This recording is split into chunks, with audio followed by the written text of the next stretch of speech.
Welcome on to the Gym Success Podcast, and a big welcome to all of you listening in today. Gym owners, operators, managers, salespeople, gym entrepreneurs, and personal trainers. I'm Bonnie. And I'm George. Today we're diving into a really insightful white paper by jthomas. Yeah, our goal here is to give you some really actionable insights, things you can use to navigate what honestly might be one of the biggest financial decisions you ever make for your business. We're getting right into jthomas's paper, How to Sell Your Gym Business for More Than It's Worth. And look, this isn't just about, sticking a for sale sign up. It's really a strategic guide, how to maximize that exit value and make your gym something another business really wants to acquire. Absolutely. And jthomas points out something we see a lot. Many gym owners, unfortunately, they leave money on the table. A lot of money. They do. And why? Often it's waiting too long, maybe selling under pressure, or just, not doing the prep work strategically. But the core message here is actually quite positive. He says you can sell for more than it might seem worth on paper if you do it right. So let's unpack his key strategies. We want to show you not just what to do, but really why these steps matter so much for your final number. Okay, let's dig in. Jim starts with something fundamental. Perception is value. Now, we all get that numbers matter, but what's he really getting at with perception here, beyond their usual P&L? Yeah, this is fascinating, isn't it? Because, traditional valuations, they lean heavily on the tangibles, things like EBITDA, your seller's discretionary earnings, or SDE, the lease terms, what the equipment's worth, all important stuff, sure. But Jim really emphasizes that the real sales value, the number you actually get, it includes these crucial intangibles. Intangibles. Okay, so Well, what kind of things are we talking about here? What makes that difference for a buyer beyond the hard assets? well, he lists quite a few. Think about your brand equity, how well known and respected is your gym name. Then there's your community reputation, that member loyalty, huge. Solid operational systems that, just work. Strong recurring revenue streams, good retention rates, and social proof. We're talking testimonials, great online reviews, maybe even some local influencer buzz. Okay, yeah, I see. The story around the numbers. Exactly. Yeah. And scalability. Can a buyer see how they could grow this? Add locations, maybe even franchise potential. Plus, a really robust marketing engine. Lead generation systems that consistently bring people in. The key insight Jim hits home is buyers buy stories, not just spreadsheets.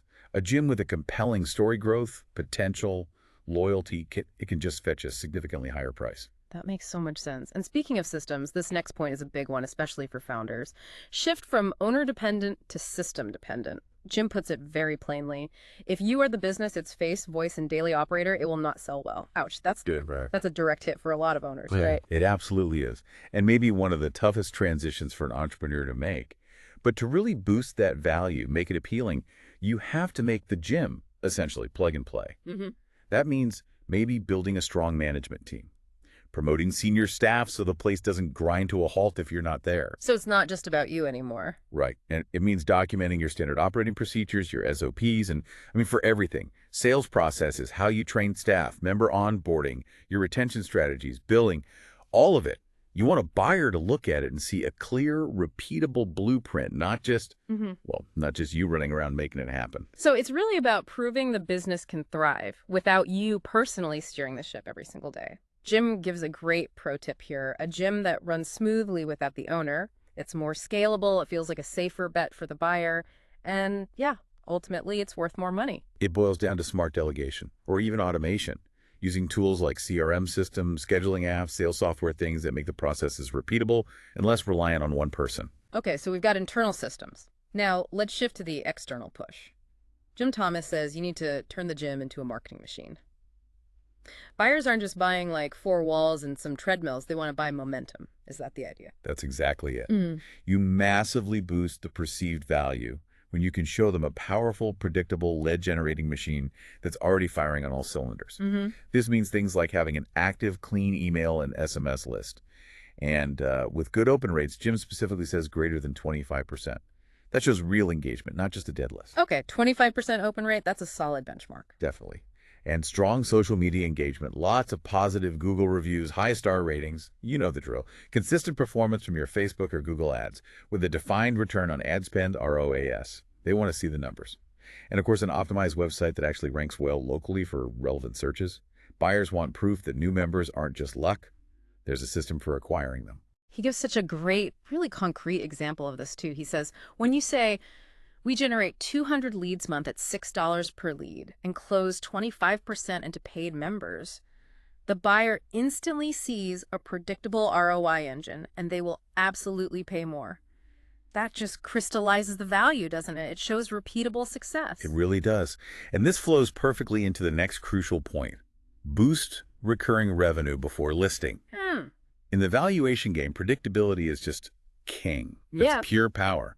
Jim advises strategically shifting those month-to-month memberships into longer-term 6 or 12-month contracts. Right, locking in that income stream. It's not just about locking in the revenue, though. It also demonstrates longer-term member commitment, which is very attractive. And it's not only memberships he talks about, is it? There are other ways to boost that recurring revenue line. No, definitely not. He suggests launching other value-add services that are auto-renew. Things like structured nutrition coaching, maybe personal training packages, even something simple like towel service, if it fits your model. Little things that add up and show stability. Exactly.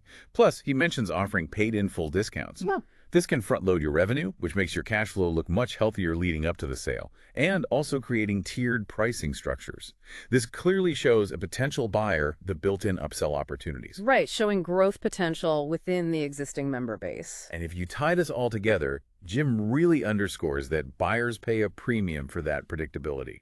And in the Jim world, EFTs, electronic funds transfers, that's the language of recurring value. It's that steady, reliable income stream buyers love to see. Okay, now for something maybe less exciting but absolutely critical. Point number 5, clean up the books now. Jim Thomas is pretty blunt here. He says, sloppy books kill deals. No mincing words. Yeah, and he's 100% right. This is just foundational. You have to present financials that are clean, accurate, and frankly believable.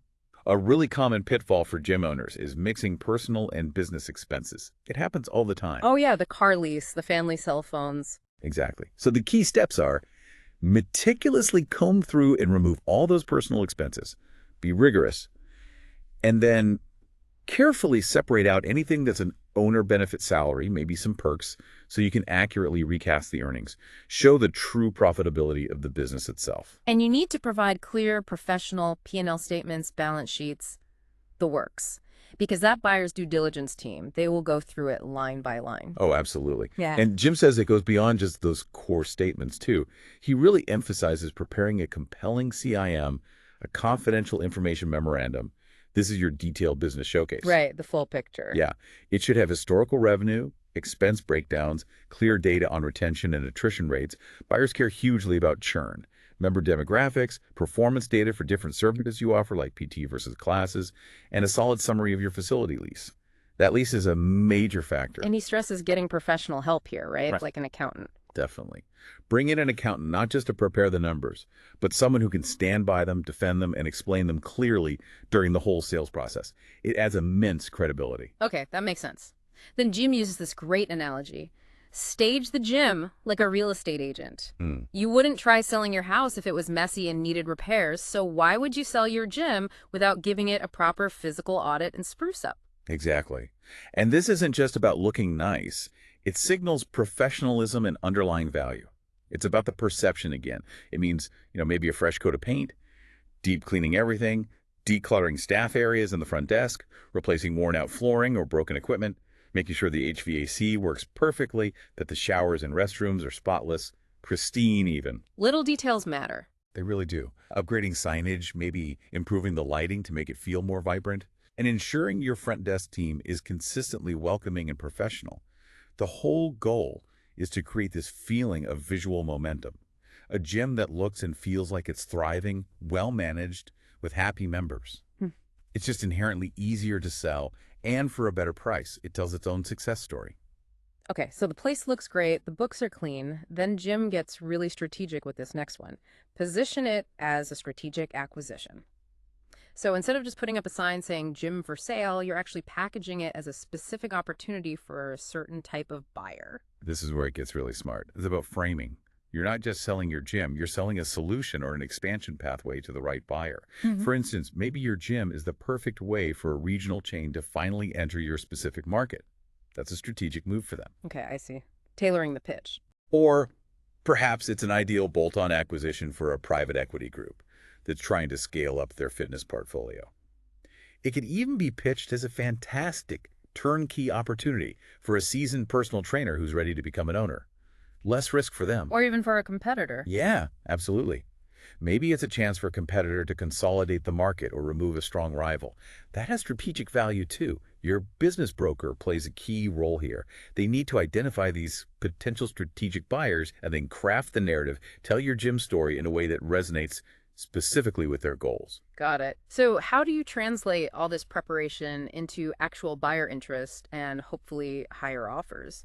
Jim advises creating a sense of urgency, maybe even a bit of FOMO, fear of missing out, just like you might when selling high-end memberships. Right.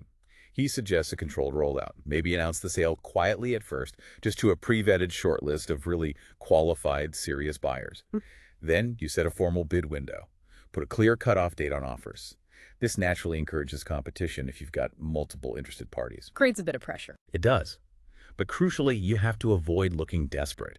That kills leverage. The positioning has to be, this is a genuine high-value opportunity, and frankly, someone's going to snap it up. You don't want to regret missing out. That FOMO factor. Yeah. It's a powerful psychological driver for higher offers. And navigating all this, the bids, the diligence, the positioning, it sounds complex. Jim makes it very clear you shouldn't try to do this solo. His point 9 is leverage professional representation. I love his comparison. You wouldn't let a total newbie write their own complex workout plan, right? You need pros. Absolutely. This is definitely not the time for DIY trying to save a few bucks on fees. It can cost you way more in the end. Yeah. He strongly recommends building a team. Get a business broker who knows the fitness industry, its multiples, its buyers. That's key. Not just any broker. Right. You need a contract attorney who specializes in M&A, in acquisitions, to protect your interests legally. You need that sharp accountant we talked about who can back up your earnings story under scrutiny. And potentially a valuation expert to provide a solid, data-backed justification for your asking price, especially if you're aiming for that premium. So a whole team working for you. Yes. These professionals, they navigate the complexities of due diligence, they can negotiate much more effectively to get you better offers, and critically, they protect your interests throughout the entire process. They earn their fees. Okay, finally, maybe one of the most important yet sometimes overlooked pieces of advice. Time your sale when you're trending up. Jim warns against waiting until you're just burned out. Emotionally, financially drained, that's not the time. Oh, this is such a huge takeaway, and I've seen owners make this mistake. Selling when things are bad. It's tough. Bad times to sell. When membership is clearly dropping, when you've had high staff turnover recently, when you are just exhausted and it shows. Or when the gym itself just looks tired, neglected, buyers pick up on that energy, that lack of momentum. So when is the best time? The best time to sell is when things are looking bright, when you've maybe just launched new services or revenue streams and they're starting to gain traction, when your membership numbers are climbing steadily, when the financials show consistent month-over-month or year-over-year growth, and when the facility's looking sharp, maybe recently upgraded, and your staff seems engaged and positive.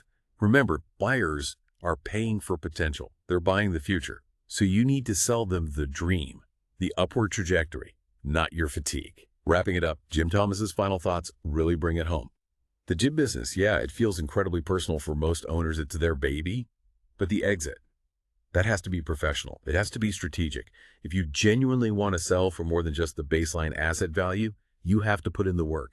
Prepare meticulously, systemize everything you can, position it smartly, and tell the right story to the right audience. He also reminds us, you're not just selling equipment and a lease. You're selling peace of mind to the buyer. You're selling a financial asset that they expect to perform. And you're selling them an opportunity to take what you've built and grow it further. His strong recommendation. Start this preparation process 6, even 12 months before you plan to list. That gives you time to really clean up those books, tune up the physical facility, build out those systems, make your gym a genuine business in a box that someone else can step into. When you do that proactive work, you'll almost certainly walk away with more cash. And just as vital, you'll have that peace of mind knowing you executed a smart, well-planned exit. So, thinking about everything we've discussed, what really stands out to you listening, maybe consider this. How could preparing your business as if you're going to sell it next year, how could that actually improve your day-to-day operations and your profitability right now? It's often not just about the eventual sale. These steps make for a stronger, healthier business today. Something to think about. That was incredibly insightful, really practical steps for anyone running a gym. We hope these insights from Jim Thomas's white paper help you think strategically about your business, whether selling is on the horizon or years away. And look, if you feel you need help with any of this, turning your gym around, getting it properly prepared for sale, or even finding the right potential buyers, Jim Thomas and his team at Fitness Management and Consulting, they specialize in exactly this. You can reach Jim Thomas directly. His number is 214-629-7223. That's 214-629-7223. Or you can email him at jthomas@fmconsulting.net. jthomas@fmconsulting.net. It's worth repeating. Don't leave money on the table when it's time for your exit. Thanks so much for tuning in to the Gym Success Podcast. We'll be back soon with more insights for you.